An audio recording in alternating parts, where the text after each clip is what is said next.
মুর্শিদাবাদের জামাল, সেই জামালের প্রাসাদোপম বাড়ি, আর সেই বাড়ি ঘিরে আরো রহস্য, আরো কীর্তি ফাঁস। জামালের বাড়িতে একটা বিরাট বড় জলের ট্যাঙ্ক, জামালের বাড়িতে 15,000 লিটারের জলের ট্যাঙ্ক। আরো ইনফরমেশন আপনাদেরকে দেখাবো বিগ বলে। আপনাদেরকে জানিয়ে রাখি, সোনারপুরে সেই জামালের বাড়ি, যে জামালের বাড়ির এক্সক্লুসিভ ফুটেজ আমরা দেখিয়েছি, সেই বাড়ি ঘিরে আরো রহস্য। কি রহস্য যেটা আপনাদেরকে বলছিলাম, জামালের বাড়িতে বিরাট বড় একটা জলের ট্যাঙ্ক, যেখানে 15,000 লিটার জল ধরতে পারে, সেই জলের ট্যাঙ্ক পাওয়া গেছে। সেই খবরে আমরা নজর রাখছি। আপাতত জামালের বাড়ির সেই যে বিশাল জলাধার, সেটা ইতিমধ্যেই ভাঙতে শুরু করেছে পুলিশ। সোমা আমাদের প্রতিনিধি আমাদের সঙ্গে রয়েছে, সরাসরি সোমার সঙ্গে কথা বলবো। সোমা, তুমি একদম গ্রাউন্ড জিরোয় রয়েছো এবং পুলিশ সূত্রে এখন অব্দি কি জানা যাচ্ছে, কি কারণে এত বড় একটা জলাধার তৈরি করেছিল জামাল? হ্যাঁ দেখো, জামালকে যখন সোনারপুর থানা গ্রেফতার করে তখনই কিন্তু তাদের কাছে রহস্যজনক একটি বিষয় সামনে আসে, অর্থাৎ জামালের বাড়িতে রহস্যজনক একটি পাতাল ঘর রয়েছে।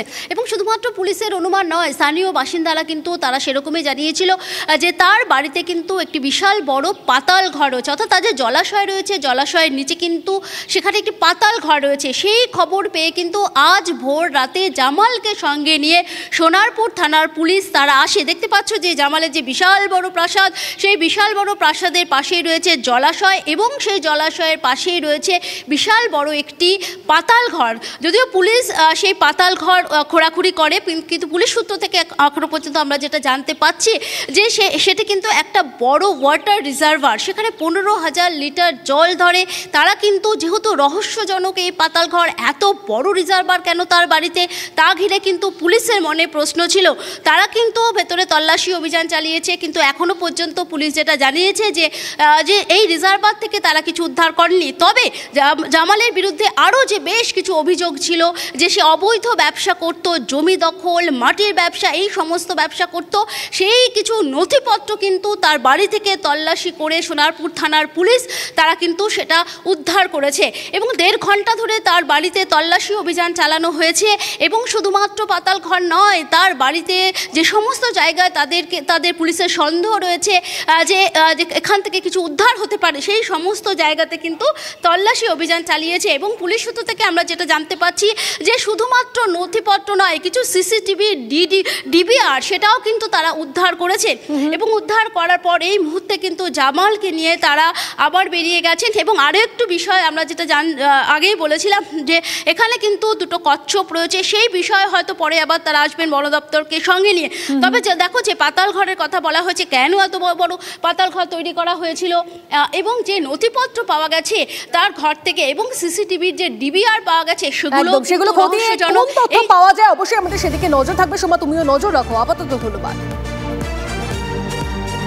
দেখুন, স্থানীয় বাসিন্দারা তারাই জামালের বাড়ি নিয়ে একাধিক মন্তব্য করছেন। কি বলছেন তারা, শুনুন। সকালে দেখলাম পুলিশ এসেছিল, পুলিশ এসে ভিতরে গিয়ে তল্লাশি করে পুলিশ বার হয়ে চলে গিয়েছে। পাতাল ঘর সম্বন্ধে জানতেন? ঘর বাড়ি আছে, উনি একটা মরিগিরি কাজ করতে, এটাই শুনেছি। আর ভেতরে পাতাল ঘর রয়েছে এরকম শুনেছি আমরা। ছিল জিনিসপত্র তাই নিয়ে আছে। একটা ভাঙাভাঙি শব্দ পাওয়া যাচ্ছিল, সেটা কিসে? ওটা ওই পানির ট্যাঙ্ক ছিল, জলের ট্যাঙ্ক। হ্যাঁ, ভেঙে ওর মধ্যে কিছু পেয়েছে? না, কিছু পাইনি। ওই আধার কার্ড, ডিভিআর আর বাদ এগুলো স্যার জানে। আর তল্লাশি অভিযানে কোনো আন্ডারগ্রাউন্ডের কিছু হদিশ পাওয়া গেছিল? না না না না, ওই খালি ওই জলের ট্যাঙ্কিটা ছিল, ভাঙা হয়েছে।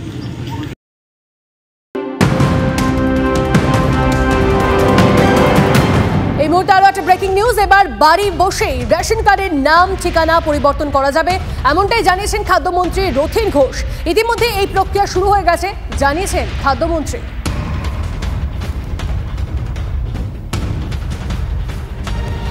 পরে খবরে আসি। জনবিন্যাস নিয়ে সংসদে বিস্ফোরক অভিযোগ বিজেপি সাংসদের। এবার বাংলা বিহারের 5 জেলা নিয়ে কেন্দ্রশাসিত অঞ্চলের দাবি। মালদা, মুর্শিদাবাদের সঙ্গে বিহারের কিষানগঞ্জ, আরারিয়া, কাটিহার 5 জেলায় জনবিন্যাস বদলের অভিযোগ এনে সওয়াল নিশিকান্ত দুবে। সংসদে বিজেপি সাংসদের দাবি, এলাকায় সংখ্যালঘুদের সংখ্যা উত্তরোত্তর বৃদ্ধি পাচ্ছে। কেন্দ্রশাসিত অঞ্চল না হলে হিন্দুদের অস্তিত্বই থাকবে না। आग्रह है कि पूरा मालदा, मुर्शिदाबाद, अररिया, किशनगंज, कटिहार और हमारी आसामगंज और ये झारखंड हाईकोर्ट का अभी 22 जुलाई का ऑर्डर है जो ये कह रहा है कि मुसलमानों की आबादी दिन प्रतिदिन बढ़ रही है और वहां भारत सरकार को हस्तक्षेप करना चाहिए। ये जितना किशनगंज, अररिया, कटिहार, मालदा, मुर्शिदाबाद और पूरा संथालपना है, इसको यूनियन टेरिटरी बनाइए, नहीं तो हिंदू खाली हो जाएंगे। एनआरसी लागू करिए और इसके पहले यदि कुछ नहीं होता है तो सबसे पहले हाउस की एक कमेटी भेजिए और पूरे सभी उसमें तृणमूल कांग्रेस के मैक्सिमम मेंबर्स को रखिए कि वो कमेटी जाए। और दूसरा जो ये लॉ कमीशन की रिपोर्ट है 235वीं 2010 की, उसको लागू करिए कि धर्मांतरण और शादी के लिए परमिशन जरूरी है। এই নিয়ে বিজেপি নেতা শ্রমিক ভট্টাচার্য তিনি কি বলছেন তৃণমূল নেতা কুণাল ঘোষ শুনুন। করা প্রয়োজন সেটা নিয়ে আমি কোনো মন্তব্য করব না, সে সম্পর্কে ভিন্ন মত আছে। কিন্তু ডেমোগ্রাফি যে চেঞ্জ হচ্ছে, রাজনীতি যে বদলে গেছে, মানুষের ভাষা যে বদলে গেছে, অ্যাপ্রোচ টু ন্যাশনালিজম বদলে গেছে, এটা নিয়ে তার সঙ্গে সম্পূর্ণভাবে আমি একমত। যে আশঙ্কার কথা বলেছেন নিশিকান্ত দুবে, তার সঙ্গে আমরা সম্পূর্ণভাবে একমত। কিন্তু তার সমাধানের যে পথ উনি বলেছেন সেই মতে আমরা একমত নই। আমাদের দল এই মুহূর্তে পশ্চিমবঙ্গ বিজেপির অবস্থানগতভাবে। বিজেপির একটা সুবিধা আছে, বিজেপির নেতাদের দেখলে বোঝা যাচ্ছে যেখানে যেখানে ভোটে হারবেন সেই সবকটা জায়গাকে তারা কেন্দ্রশাসিত অঞ্চল করে দিতে চান। এটা তো হাস্যকর ব্যাপার। উত্তরে একটা কে বলে বসলো, ওটাকে ভাগ করে ওদিক, একজন কেউ বললো উত্তর পূর্বাঞ্চল ওদিক, একজন বললো অমুক রাজ্য, একজন বললো তাহলে মাঝখানের ওই রাজ্যগুলো দিলে। আপনি যখনই দেখবেন যে বিজেপি কিছু আলাদা করতে চাইবে, তাহলে আপনি পরিষ্কার বুঝে নেবেন যে ওই জায়গাটায় বিজেপির সংগঠন নেই, বিজেপি ভোটে হারছে এবং আরও বেশি ভোটে হারার ভয় পাচ্ছে। সেই কারণেই এই ধরনের কথাগুলো উঠছে।